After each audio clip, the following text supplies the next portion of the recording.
વરસાદ થયેલ ન હોવાથી વર્ષ સારામાં સારું જશે, કોઈ પણ ખેડૂતને ચિંતા કરવા જેવું નથી. નમસ્કાર મિત્રો, સ્વાગત છે તમારું ખેડૂત સમાચાર ચેનલમાં.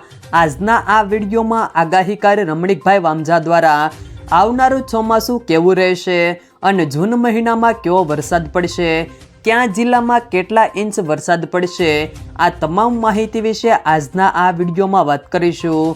વિડીયોમાં આગળ વધતા પહેલાં જો તમે અમારી ચેનલમાં નવા છો તો ચેનલને સબસ્ક્રાઈબ જરૂર કરજો, જેથી અમારા આવનારા તમામ વિડીયોની માહિતી તમારા સુધી મળતી રહે. તો ચાલો શરૂ કરીએ આજનો આ વિડીયો.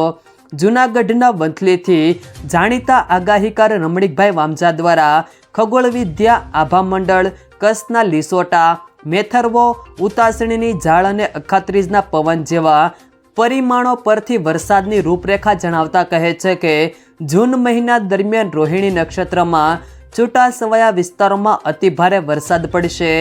આ દિવસોમાં બપોર પછી મંડાણી વરસાદ પડશે. આગામી ચોમાસે સૌરાષ્ટ્રમાં 48થી 55 ઇંચ વરસાદ પડી શકે છે. ખેડૂતો માટે વર્ષ સારું રહેશે, પણ વેપારીઓ માટે મંદીનું વર્ષ લાગી શકે છે. શિયાળુ પાક મબલક પાકશે.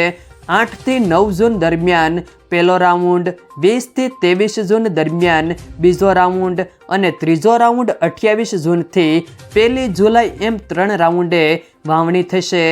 જુલાઈ મહિનામાં સમગ્ર ગુજરાતના ડેમો ઓવરફ્લો થઈ જશે. આ ચોમાસે અતિભારે વરસાદ સાથે કરા પણ પડી શકે છે. 1 થી 5 ઓક્ટોબર હસ્ત નક્ષત્રમાં ગાજવીજ સાથે 2 થી 10 ઇંચ વરસાદ પડી શકે છે.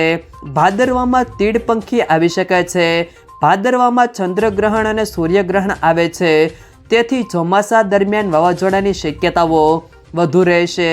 ચૈત્ર સુદ પાંચમની ગાદલી જોતા આકાશ ચોખ્ખું હતું, એટલે વર્ષ સારું રહેશે. જો મિત્રો વિડીયો પસંદ આવ્યો હોય તો વિડીયોને લાઈક કરો, તમારા મિત્રો સાથે શેર કરો, અને જો તમે અમારી ચેનલમાં નવા છો તો ચેનલને સબસ્ક્રાઈબ જરૂર કરજો, જેથી અમારા આવનારા તમામ વિડીયોની માહિતી તમારા સુધી મળતી રહે.